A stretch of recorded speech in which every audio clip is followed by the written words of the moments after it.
पवित्र वचन, सत्य वचन, जीवनदायी वचन, जीवनदायी वचन। पवित्र वचन, सत्य वचन, जीवनदायी वचन, जीवनदायी वचन, जीवनदायी वचन, पवित्र वचन। भाई और बहनों, आप सबको जय यीशु बाइबल सीरीज के श्रृंखला में आप सबका स्वागत है। आज चर्चा का विषय है निर्गमन ग्रंथ, बाइबल का दूसरा ग्रंथ। और इस पर चर्चा करने के लिए हमारे सत्संचार स्टूडियो में उपस्थित हैं श्रद्धेय फादर मॉरिस डेसा, जो कि बरेली धर्मप्रांत के पुरोहित हैं। श्रद्धेय फादर मॉरिस डेसा का पुरोहिताभिषेक सन 1991 को हुआ था और तब से वह बरेली धर्मप्रांत के अलग अलग पल्लियों में कार्यरत रहे हैं और वर्तमान में वो बासपुर के निष्कलंक माता पल्ली में कार्यरत हैं। आप सबों की ओर से मैं श्रद्धेय फादर मॉरिस डेसा का स्टूडियो में स्वागत करता हूं। श्रद्धेय फादर मॉरिस, बाइबल के दूसरे ग्रंथ निर्गमन ग्रंथ के ऊपर चर्चा करेंगे हम। और सबसे पहला प्रश्न मेरा आपसे यह है कि निर्गमन शब्द का अर्थ क्या है और निर्गमन ग्रंथ का उद्देश्य क्या है? बहुत अच्छा सवाल आपने हमें दिया है कि पवित्र बाइबल का जो पहला भाग है उस भाग में 5 ग्रंथ हैं। इन 5 ग्रंथों के लिए अलग अलग नाम है जी। जैसे कि पहले ग्रंथ का नाम है उत्पत्ति, जो दूसरा ग्रंथ का नाम है निर्गमन जी। तो निर्गमन शब्द का मतलब ही होता है कि बाहर निकल जाना या वापस चले जाना जी।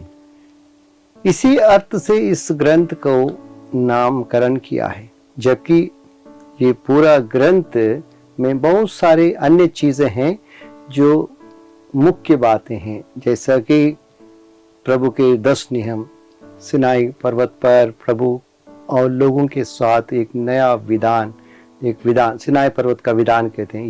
ये मुख्य बातें हैं। इस शब्द से हमारे सामने प्रस्तुत नहीं किए जाते, लेकिन सबसे पहला भाग इसमें अध्याय 1 से अध्याय 15 तक का सारा मतलब इस शब्द में निहित है जी। मिस्र देश में गुलामी के रूप में रहने वाले इब्रानी लोगों को वहां से निकालकर आजादी की ओर ले चलने का जी, ये प्रक्रिया को निर्गमन कहा गया है जी। और ये बहुत बड़ी एक प्रक्रिया रही जी। एक आसानी से नहीं कि एक दिन डिसाइड करके कल निकल जाए, नहीं, बहुत उसके लिए उन्हें कार्य करना पड़ा। इंग्लिश में हम कहते हैं स्ट्रगल ना। स्ट्रगल करने के बाद वे लोग उस देश से निकल गए, संघर्ष करते हुए उस देश से निकल गए। तो इसलिए इस ग्रंथ का नाम निर्गमन रखा गया है और इसके द्वारा बहुत अच्छी ढंग से उस महान घटना में न केवल एक नेता, न केवल लोगों के अगुवाई, बल्कि स्वयं सर्वशक्तिमान ईश्वर का कार्य इस ग्रंथ का मुख्य उद्देश्य निर्गमन के बारे में हमें समझाता है। तो पिता परमेश्वर, मूसा और लोगों का समुदाय किस प्रकार एकत्र होकर एक मन एक हृदय से जो कार्य करते हैं, तब निर्गमन का यह कार्य संपन्न होता है। आज हम लोग आगे जाकर इस ग्रंथ में अन्य बातों भी हम लोग सीखेंगे, समझेंगे। तो हालांकि पवित्र बाइबल है, ये दूसरा ग्रंथ है, तो पूरे पवित्र बाइबल में ईश्वर मुख्य किरदार है इसमें। लेकिन इसके साथ साथ ये जानना चाहेंगे कि इस ग्रंथ में और कौन से किरदार हैं जो मुख्य रूप से उभर कर आते हैं? इस ग्रंथ के किरदार के रूप में बताएंगे हम लोग मूसा, शुरू से अंत तक जी। मूसा के बारे में इसमें उसका जन्म से लेकर उसका जीवन, तैयारी का जीवन, जो 40 साल की उम्र तक रहा, जो एक राजमहल में हुआ और मिस्र के सारी विद्या और हर तरह के कार्यों और उसकी समृद्धि के साथ हुआ, इसके बारे में मूसा का एक किरदार बहुत प्रकट रूप से हमारे पास है। आगे जाके वह वहां से दूर रहकर अन्य देश में रहकर वहां का भी उसका एक प्रशिक्षण हुआ जी। उसके अलावा उनका भाई हारून जी वो भी एक मुख्य किरदार हैं, क्योंकि वे मुख्य वक्ता थे। इस ग्रंथ में मुख्य वक्ता थे जो लोगों को संबोधित करने में, राजा को संबोधित करने में उनका मुख्य हाथ था। आगे जाके वो महापुरोहित के रूप में अभिषिक्त किए जाते हैं। तो इस प्रकार ये दो किरदार इस ग्रंथ में बहुत मुख्य हैं। जी। आगे चलकर मूसा के साथ कुछ घटना हुई। एक आग की झाड़ी में उन्होंने कुछ आवाज सुनाए उन्होंने। इसके बारे में विस्तार पूर्वक हमें समझाइए, इस आग की झाड़ी के बारे में। जी हाँ, मूसा जब इत्रो का जो अपने ससुर इत्रो के यहाँ रहता था जी। और वह उनके भेड़ चराया करता था जी। और एक दिन वह हौरेब पर्वत की ओर प्रस्थान हुआ। वहां पर रहकर कुछ समय तक भेड़ों को चराता था। एक दिन अचानक उसने समीप के इलाके में एक जलती हुई झाड़ी को देखा। जी। ऐसे तो चरवाहे होने के नाते जहाँ कहीं भी आग दिखाई देती थी वो तुरंत चरवाहे अपने भेड़ों को सुरक्षित जगह पर रखते थे, क्योंकि आग से द्वारा वो एकदम डरते थे और उनको नुकसान होता, उनकी पूरी पूरी भेड़ों जलने का उम्मीद था। तो ऐसा करने के बाद फिर भी वो देखता है वो झाड़ी, तो क्या हुआ, अभी आग बुझ गई या नहीं बुझी?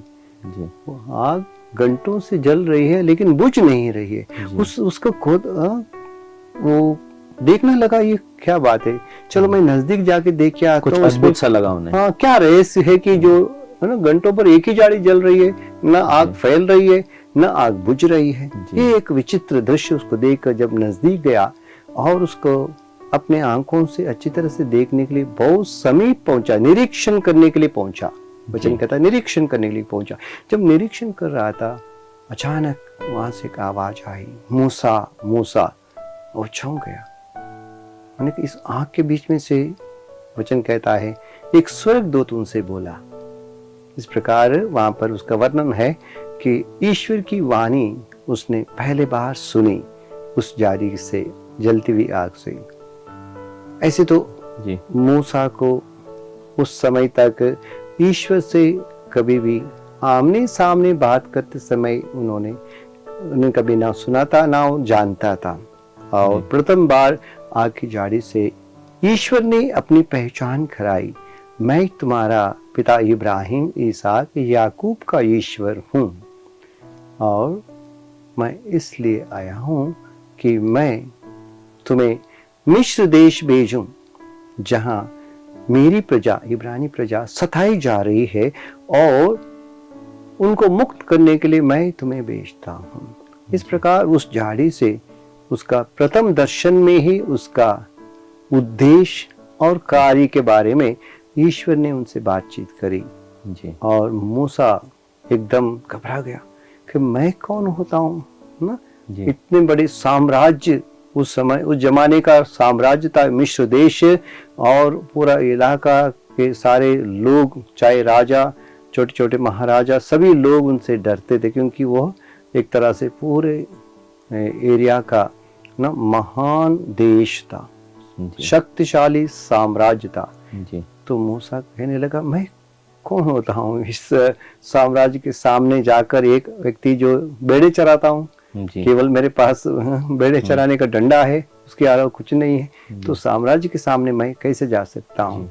तो घबराने लगा और ईश्वर से कहने लगा मुझसे नहीं हो सकता, मैं वहीं से पहले भाग के आया हूँ उससे बचने के लिए और मैं वहां नहीं जा सकता। इस प्रकार मूसा और ईश्वर के बीच में संवाद शुरू होता है और ये आग की झाड़ी का जो एक शक्ति है उसके हृदय में आगे जाकर वो आग जलने लगती है। ईश्वर के उसके कार्य के बाद तो ये एक बहुत बड़ा उसका मन परिवर्तन का ये संकेत है और ईश्वर का जो प्रेम था उस प्रजा के प्रति मूसा के हृदय में दोबारा प्रज्वलित हो जाता है। वो प्रेम की आग से आगे चलने के लिए उसको प्रोत्साहित करता रहता है। जी, धन्यवाद फादर जी। मेरा तीसरा प्रश्न आपसे यह है कि तीसरे अध्याय में ईश्वर अपने आप को सत्य कहकर पुकारते हैं या बताते हैं, तो इस शब्द का अर्थ क्या है? ईश्वर सत्य है, या अंग्रेजी में जैसे कहते हैं I am who I am, तो इसका अर्थ क्या है? ईश्वर का नाम लेकर दुनिया में बहुत सारे युद्ध चले हैं जी और विभाजन चला है। जी ईश्वर का नाम क्या हो सकता है? जी एक समुदाय के लोग कहते हैं कि यह है ईश्वर का नाम, और एक समुदाय कहता है यह है ईश्वर का नाम। जी तो तरह तरह के नामों से हमारे समाज में भी बहुत सारे ईश्वर को लेकर युद्ध ज़्यादा चले हैं। जी तो ऐसी स्थिति में हमें यह वचन एक सुंदर रूप आज प्रस्तुत किया। जैसे आपने कहा, ईश्वर का नाम सत्य है। सत्य, कभी कभी लोग सत्य और सत्य एक बराबर समझते हैं। जी ऐसा नहीं है। जी सत्य शब्द का मतलब अपने आप में जो है माने सदा से है। तो यदि हम सतत कहते हैं, सतत माने सदा से, और इटर्नल सतत, तो सत्य का मतलब सत्य नहीं है। सत्य जो मॉरल वर्ड है कि नैतिकता से संबंधित है, सत्य और झूठ ऐसा सत्य, ट्रूथ। तो ये शब्द है एग्जिस्टेंस, और एग्जिस्ट ना, I am who I am. तो इस प्रकार हम लोग देखते हैं यहाँ नाम नहीं है। जी नाम नहीं है, बल्कि उनका अस्तित्व का संकेत शब्द है। वो अस्तित्व के जो सदा से सदा के लिए सतत है। तो सत ईश्वर है। तो हम ईश्वर को नाम से, बाइबल के अनुसार यदि कभी भी हम लोग किसी को नाम देते हैं, उसकी एक सीमा बांध लेते हैं। जी एक वस्तु को हम कहें ये घोड़ा, तो उसकी सीमा है। वो गधा नहीं है, खच्चर नहीं है, वो अलग है। तो इसी प्रकार ईश्वर इतने महान और सर्वशक्तिमान है, हम किसी एक छोटे से नाम से उसको हम बांध नहीं सकते। नो, इसलिए वो ईश्वर ने अपने आप को प्रकट किया इन छोटे छोटे नामों से आगे जाकर कि सत ईश्वर को असलियत में हमने जानना है। लेकिन उस नाम के साथ ईश्वर ने समझाया, मैं वो ईश्वर हूँ जो इब्राहिम को, इसहाक को, याकूब को बुलाया, और इस प्रजा को, जो इब्रानी प्रजा को मैं प्यार करता हूँ, तो मैं उन्हें मुक्ति देने वाला ईश्वर हूँ। इस प्रकार सत्य ईश्वर है, लेकिन उसके कार्यों के बारे में भी इस वचन में अच्छी तरह से इस दृश्य में प्रभु समझाते हैं। जी, धन्यवाद फादर जी। अगला प्रश्न है कि हम देखते हैं कि इस ग्रंथ में बहुत बार, यानी मिस्र देश में बहुत बार महामारी आई थी, तो इसका अर्थ क्या है और क्यों आया, ये कैसे क्या हुआ, इसके बारे में थोड़ा विश्लेषण दीजिएगा। मूसा फिरौन के पास भेजा गया था जी, और फिरौन राजा चक्रवर्ती थे, और वहां पर इब्रानी लोगों को गुलामी कराते थे। जी, आजकल के टर्मिनोलॉजी हम कहेंगे फ्री लेबर। वो अपने घरों में रहते थे, लेकिन वहां के काम करने के लिए फ्री लेबर इब्रानी लोगों को इस्तेमाल करते थे, क्योंकि वे वहां के स्थायी निवासी नहीं थे, प्रवासी थे। वहां आकर कुछ समय पहले आके बसे हुए थे, इसलिए वहां का स्थायी निवासी नहीं कहलाते थे। तो ऐसे लोगों को वहां से निकाल लेने का जो प्रयत्न मूसा ने प्रस्तुत किया, उस समय राजा ने उसको बिल्कुल नकारा। और मूसा ईश्वर के द्वारा भेजा हुआ उनका नायक था, लीडर था।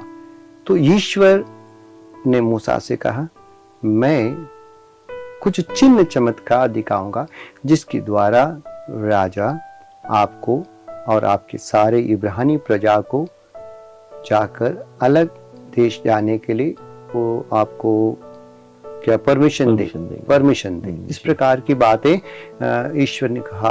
तो उन्होंने तरह तरह के वहां पर चिन्ह चमत्कार भेजे, जैसे कि नील नदी का पानी। ईश्वर ने कहा अपना जो डंडा लेकर वहां नील नदी के पानी में उसको डुबो दो, और तुरंत नील नदी का पानी और सारा पानी उस इलाके का बिल्कुल रक्त जैसे लाल हो जाएगा। तो ये पहला एक तरह की महामारी आई। आगे जाके बहुत सारी महामारियां आई, मेंढकों की महामारी आई, उसी नदी से मेंढक बनकर इतना फैल गई। तो कभी महामारी आता है तो राजा घबरा जाता, बोलता है कि दया करो, ईश्वर से प्रार्थना करो, ये हट जाए और हम आपको जाने देंगे, हाँ, स्वतंत्र करेंगे। लेकिन उस मामले में भी वो थोड़ी सी बात कहता है, जैसे कि आज के पॉलिटिशियन कहते हैं, उसी प्रकार का वो भी एक अच्छा पॉलिटिशियन था। तो उन्होंने पूरे को नहीं स्वीकारा, थोड़ा सा एक एक इंच एक एक कदम आगे बढ़ता गया। तो इस प्रकार महामारी बढ़ती गई ना। आगे जाके हम देखते हैं ओले पड़े, तो बहुत सारे चीज नष्ट हो गया। तब उसने प्रार्थना करने के लिए कहा मूसा से, तो वहां पर समाधान आ गया। लेकिन राजा उसको बाद में मुखर जाता था। इस प्रकार करते करते 9 विपत्तियां आ गई, एक नहीं दो नहीं, 9 विपत्तियां, 9 बार उसने नकारा, मतलब मुखर गया अपने शब्दों से। और आखिरी 9वें बार उसने कहा तुम मेरे सामने नहीं आना, और उसको बिल्कुल उसके प्रेजेंस में आने पर सावधान कराया, जिस दिन तुम मेरे सामने पड़ोगे मैं तुम्हारा ना वध कर दूंगा। तो मूसा को बिल्कुल उन्होंने नकारा और पूर्ण रूप से प्रतिबंध लगा दी। तो इस प्रकार 9 विपत्तियां आई। आगे जब हम सुनते हैं कि 10वीं विपत्ति के बारे में भी आगे कहा गया है। इस प्रकार के मिस्र देश में विपत्तियों का एक बहुत बड़ा वर्णन इस ग्रंथ में, निर्गमन ग्रंथ में लिखा है। जी धन्यवाद फादर जी। और आगे चलकर एक बात जो बहुत ही महत्वपूर्ण है, जो एक पास्का भोज जो मनाते थे यहूदी लोग, तो इसके बारे में थोड़ा विस्तार से हमें समझाइए कि पास्का भोज क्या है, क्यों मनाया जाता था, कैसे मनाया जाता था ये। ईश्वर ने मूसा से कहा कि मैं एक महाविपत्ति मिस्र देश पर भेजूंगा, लेकिन इस विपत्ति से पहले आप लोगों को, जो इब्रानी प्रजा है, आप लोगों को कुछ करना होगा। आपको प्रार्थना बलिदान में शामिलित होना पड़ेगा। इसलिए सभी लोग तैयार करो एक बलिदान चढ़ाने के लिए।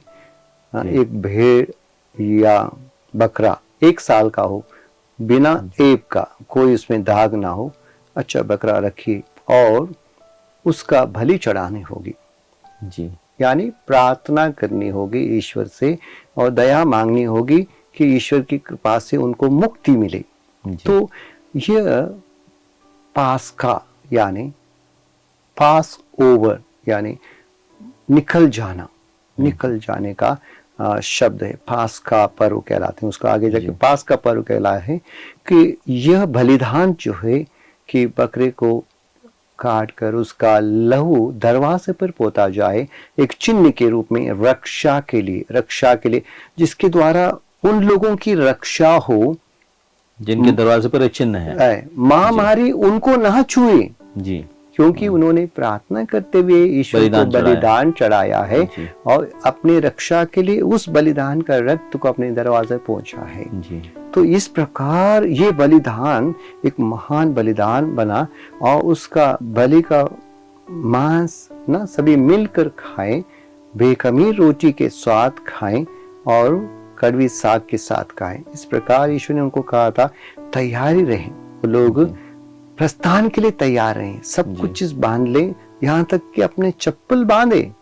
यात्रा भोजन करते समय कोई चप्पल नहीं बांधता, लेकिन इसमें लिखा कि वो चप्पल बांधे पैरों में और कमर कसे और सब चीज बांध के रखे और तब ये भोजन खाएं।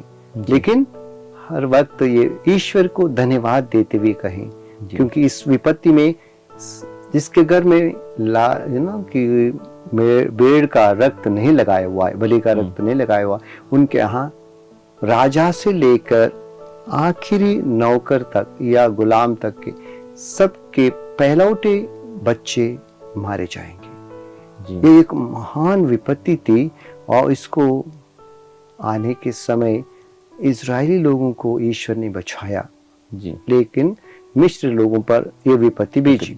तो यह पास्का भोज एक जी। बहुत बड़ा बलिदान है, ईश्वर को धन्यवाद का बलिदान। और ईश्वर ने उस बलिदान के बारे में कहा, आपके पीढ़ी दर पीढ़ी लोग इस बलिदान को निरंतर चढ़ाएं, हर साल इसका स्मरण करें और याद करें, आपके बीच में ईश्वर ने जागरण करते हुए आपकी रक्षा की और आपके दुश्मन को हरा दिया। तो ये पास्का का एक बहुत बड़ा भोज का एक दृश्य हमारे सामने इस ग्रंथ में लिखा गया है। जी धन्यवाद फादर जी। आगे चलकर हम पढ़ते हैं जब फिरौन देश से वो जा रहे थे इजरायली जनता, तो बीच में लाल समुद्र आ गया। तो ये लाल समुद्र विभाजित हो गया, ऐसे लिखा गया है। तो इसके बारे में थोड़ा विश्लेषण दीजिएगा। हाँ, इसी ग्रंथ में लिखा गया है कि मिस्र से निकालने के बाद वे लोग रामसेस से निकले, लेकिन वहां से वो हाईवे पकड़कर सीधा कनान देश जा सकते थे, जी जहां फिलिस्तीन लोगों का देश बीच में पड़ता था। उसको पार करने के लिए हाईवे था, लेकिन ये मूसा की चतुराई थी। जी चतुराई क्या थी कि देशों के साथ संधि थी। जी यदि इस देश के कोई लोग उस देश में चले जाएंगे, क्योंकि वो बहुत बड़ा चक्रवर्ती था, उनके वहाँ के वापस ला सकते हैं उनको पकड़ के, क्योंकि गुलाम भाग गएंगे, उनको पकड़ के ला सकते हैं। तो उन्हें रेगिस्तान के इलाके से मूसा निकाल के लाया, लेकिन आगे निकलने पर फिर एक बार फरौन की सेना कुछ दिनों के बाद उनको पीछा कर कि वापस लाना चाहती थी। वापस क्यों लाना चाहती थी? उनका फ्री लेबर खत्म हो गया और उनका काम करने वाले कोई नहीं, तो इकोनॉमिक गेन खत्म इकोनॉमिक लॉस हो गया उसकी इकोनॉमी। तो इसलिए वो गए और उनको पकड़ने के लिए। और इस प्रकार जब वो उनका पीछा कर रहे थे, इजरायली लोग आगे समुद्र के सामने खड़े थे। कहा जाता है एक तरफ कुआं एक तरफ खाई। इस स्थिति में जब प्रजा लोग पहुंचे, तो पीछे मुड़ने पर जरूर उनको ये राजा और उसके सेना लोग सब सेना आई थी, 600 अच्छे घुड़सवार और क्या 6,000 रथ आए थे, तो उनको पकड़ के ले जाते। लेकिन इस प्रकार ईश्वर ने एक महान चिन्ह दिखाया। मूसा से कहा, अपनी लाठी उठाकर समुद्र पर अपना हाथ फहराओ, लाठी को रखो और समुद्र को दो भागों में विभाजित होने दो। और अचानक आंधी आई और उसको समुद्र को दो भागों में विभाजित किया गया। इस प्रकार वचन कहता है, और इजरायली लोग सूखे पांव रातों रात उस समुद्र को पार कर उस पार पहुंच गए। और इस तो राजा की सेना भी पीछे पीछे चल रही थी जी। लेकिन सुबह भोर होते ही जब पूरी प्रजा उस पार पहुंची, ईश्वर ने कहा, दोबारा अपना हाथ फहराओ उस समुद्र पर। और जब दोबारा फहराया, जो पानी एकत्र जो अलग अलग दीवारों जिससे खड़ा था, एकदम भागता हुआ आया और उनकी सेना को नष्ट कर दिया। तो समुद्र को विभाजन करना माने ईश्वर ने एक नया रास्ता बनाना, नया रास्ता बनाना, मुक्ति का रास्ता। मुक्ति का रास्ता जल से होकर, क्योंकि जल का वो जगह किसी के सीमा पर नहीं था। समुद्र के उस पार मिस्र देश, उस पार रेगिस्तान था, किसी का क्षेत्र नहीं था। इस प्रकार हम देखते हैं वहां पर बहुत सारी चीजें हैं। सामाजिक दृष्टि से भी वो बहुत ही मुख्य एक कदम था। और इस प्रकार ये समुद्र में दो भाग करना ईश्वर का एक महान चमत्कार था, जिसके द्वारा लोगों ने ईश्वर की उनके प्रति प्रेम का अनुभव किया, उनकी रक्षा की और उनको जीवन प्रदान किया। जी धन्यवाद फादर जी। मेरा अगला प्रश्न आपसे ये है कि निर्गमन ग्रंथ में बताया गया कि ईश्वर ने अपने 10 नियमों को दिया मूसा के द्वारा लोगों को। इसके बारे में थोड़ा जानकारी दीजिएगा। जब वो सिनाई पर्वत पहुंचे, जो निर्गमन के बाद आगे जाते हुए रेगिस्तान पार करते हुए करीब 3 महीने के बाद वो लोग पहुंचे थे सिनाई पर्वत के तली पर जी। और उस जगह पर ईश्वर ने अपनी प्रजा के साथ एक दर्शन देकर उनको अपना एहसास कराना चाहा। इसलिए सिनाई पर्वत पर ईश्वर का दर्शन हुआ। तो ईश्वर का दर्शन मूसा को हुआ? नहीं, सारी प्रजा के सामने। पहले मूसा को बार हुआ था, अभी इस बार पूरी सभा के सामने। इसलिए समुदाय को नीचे खड़े होकर अच्छे से मैदानी इलाके में बैठने के लिए कहा। कोई भी पहाड़ के नजदीक ना जाए, वहां पर घेरा लगाया था, उसके आगे कोई ना जाए, जानवर कोई भी ना जाए, बिल्कुल निषेध हो जाएगा तो उसको पत्थरों से मार दिया जाएगा, इस प्रकार का प्रतिबंध लगा के। लेकिन सुबह के वक्त थुरे के नादों के साथ ना आग और बादलों के बीच में ईश्वर का दर्शन उस पहाड़ पर हुआ जी। हाँ, तो लोग देखकर थर-थर कांपने लगे। लेकिन वहां से बहुत बड़ी ऊंची आवाज के साथ ईश्वर ने कहा, मैं तुम्हारा परमेश्वर हूँ जो तुम्हें मिस्र देश से निकाल लाया हूँ। मेरे सिवा तुम्हारा कोई भी ईश्वर नहीं होगा। किसी तरह की मूर्ति ना बनाओ, ना मूर्ति पूजा करो, ना किसी तरह के आप लोगों ने जो देखा अन्य देशों में, अन्य राज्यों में चल रहा है जो पूजा पाठ, उसकी विधियों को नहीं अपनाओ। इस प्रकार उन्होंने 10 नियम दिए। पहला नियम था, और आगे जाके ईश्वर का नाम के प्रति सम्मान रखो, और आगे ईश्वर का प्रति अपना एक दिन, पवित्र दिन, साबत का दिन बनाओ, जो पूर्णता अपनी आत्मिक तरक्की के लिए बनाओ। तो ये तीसरा नियम ईश्वर ने दिया जी। ये 3 पहले नियम ईश्वर के प्रति और इंगित करते हैं। आगे जाके मानव प्रेम के प्रति 7 नियम प्रभु ने दिए जी। जैसा कि सबसे पहले परिवार में जी। माता पिता का आदर, बुजुर्गों का आदर और बच्चों का भी सम्मान करना। ये पारिवारिक रूप में माता पिता का आदर करो। 5वां नियम के रूप में ईश्वर ने कहा मनुष्य की हत्या ना करना जी। तो मानव की गरिमा के बारे में ये नियम बहुत सुंदर ढंग से लोगों को समझाया। किसी भी हालत में इंसान की हत्या ना करी जाए जी। आगे हम देखते हैं वहां पर यदि किसी का कोई हानि हुई है, जितना हानि हुए उसकी चौगुना लौटा ना उसको दे सकते हैं।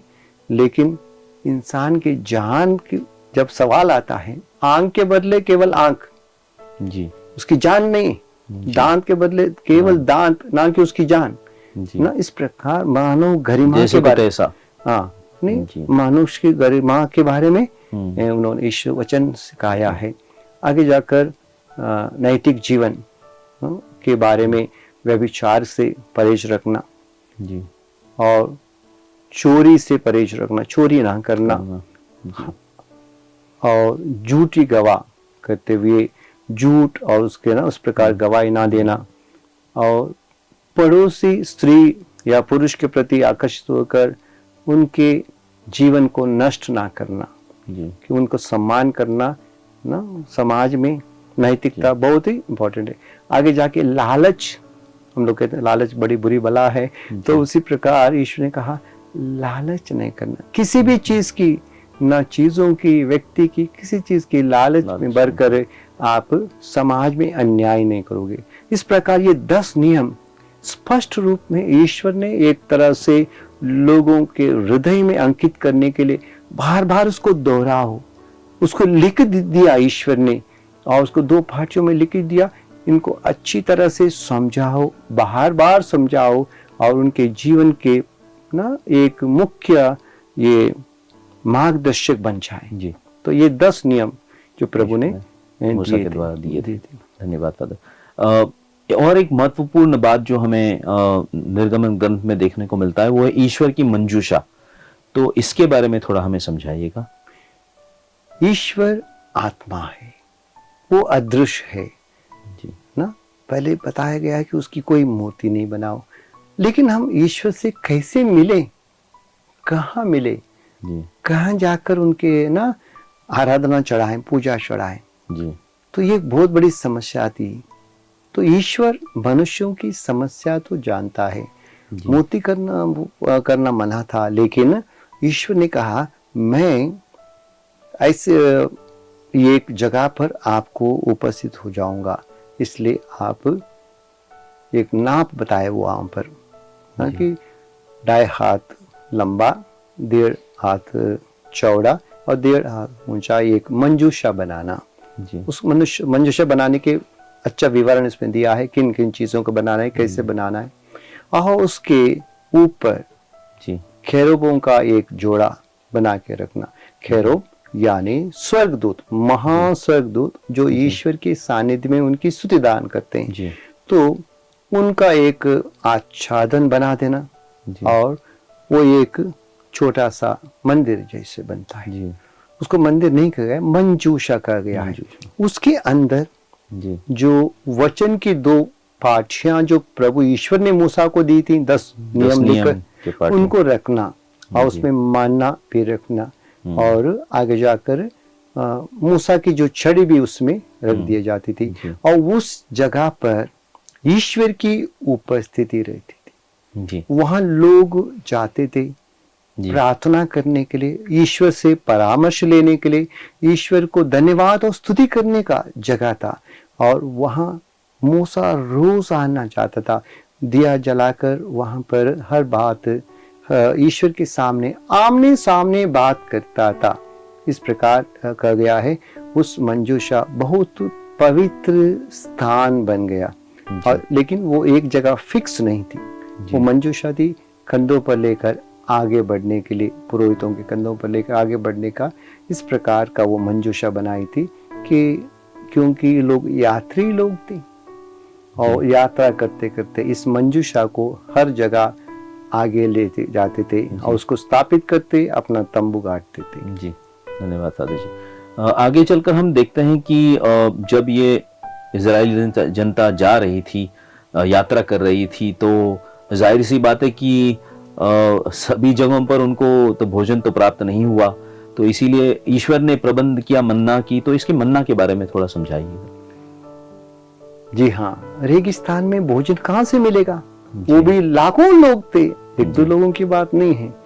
और भोजन की कमी आज के जमाने में भी, जी उस जमाने में भी थी और रेगिस्तान में ऐसे ही भोजन की कमी है। जी तो ईश्वर मनुष्य को प्यार करता है। जी ये बात ईश्वर ने उस प्रजा को समझाना का, जब लोग भूखे और प्यासे ईश्वर को पुकारने लगे, हे प्रभु आपने हमें वहां के गुलामी से छुड़ा के लाया, लेकिन हम इस रेगिस्तान में भूख से मर जाएंगे। जी कितना दुख है, यहाँ पर यहाँ हर तरह की सुविधा की कमी है, हम लोग भूखे मर जाएंगे, हमारे बच्चे भूख से तड़प रहे हैं। तो मूसा से आके कहने लगे, तो मूसा ने ईश्वर से प्रार्थना करी। ईश्वर ने कहा, मैं तुम्हें प्रेम करने वाला ईश्वर हूं, कल सुबह तुम्हें भोजन के लिए पर्याप्त चीजें मिलेंगी। जब सुबह कोहरा हट गया, जमीन पर छोटे छोटे दाने जैसे एक परत दिखाई देने लगी। लोगों को पता नहीं यह क्या है, तो उन्होंने कहा, मालूम यह क्या है? जी यह क्या है? तो यही शब्द आगे जाके मन्ना कहलाया। इजरायली लोगों ने उसको मन्ना कहा। यह मालूम मतलब यह क्या है, उन्होंने नहीं पता था। लेकिन मूसा ने कहा, ये ईश्वर ने स्वर्ग से बरसाई हुई रोटी है, तो इसे आप लोग अपने जरूरत के अनुसार बटोर लेंगे, हर सुबह जाकर बटोर के लाएंगे। लेकिन ये केवल ईश्वर ने मन्ना का जो आहार बरसाया मात्र नहीं है, ईश्वर ने कहा रोज की रोटी इकट्ठा करना, ये शिक्षा थी। और इसी में ईश्वर ने सिखाया है हमें स्वार्थी नहीं बनना है, लालची नहीं बनना है। वहां पर लिखा है जिसने ज्यादा बटोरा, जब घर में जाके नापा तो इतना ही मिला जितना उस परिवार को चाहिए, जरूरत है, जरूरत के हिसाब से ही बटोरना है। तो लेकिन वो बटोर के ज्यादा लाते थे कुछ लोग ना लालच से, लेकिन वहां जाकर कुछ बचा नहीं। और जिसको थोड़ा सा मिला था, जब उसने घर में जाके नापा, उसके लिए भरपूर मात्रा में मिला। तो इसी प्रकार की बात है, क्योंकि ईश्वर का बरसाई हुई रोटी है तो वह, लेकिन ईश्वर ने यह भी कहा कल के लिए नहीं रखना। जी जितने रखोगे वहां पर आज के लिए जितना पर्याप्त है उतना ही। आगे जाके हम देखते हैं ईश्वर ने भी यही सिखाया, आज की रोटी आज हमें दे।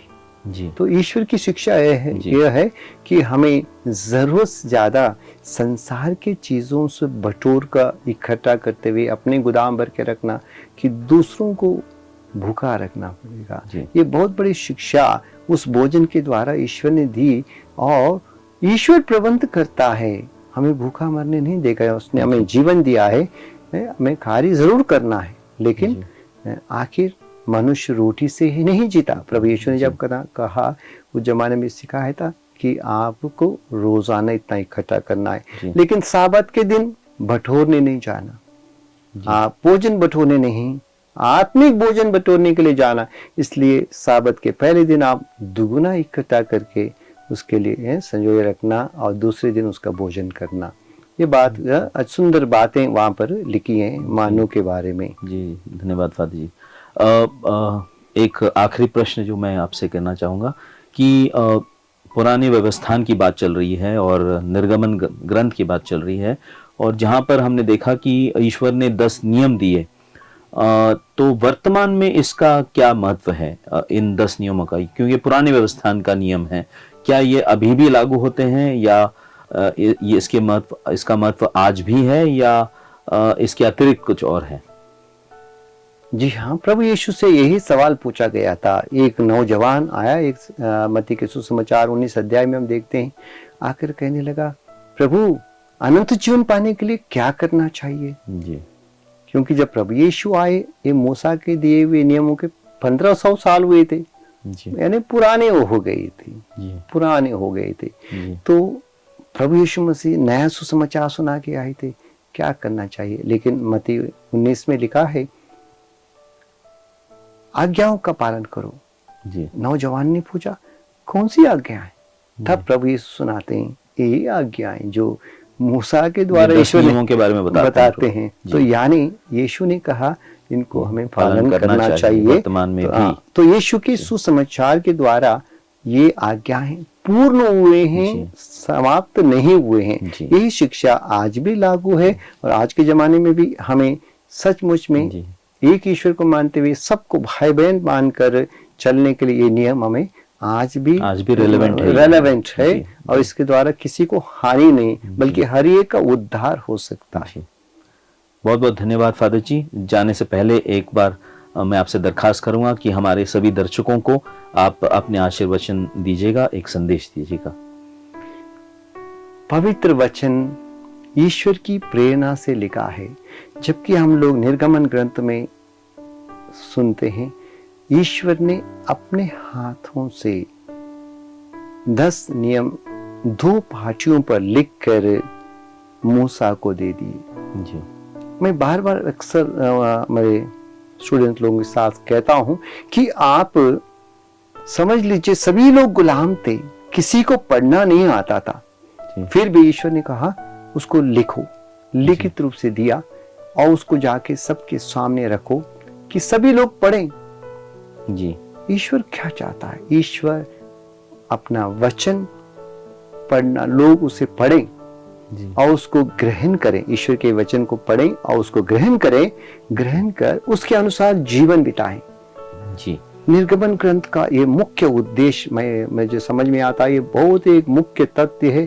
पवित्र वचन को पढ़ना, उसको स्वीकार करना, उसके अनुसार अपना जीवन बिताना।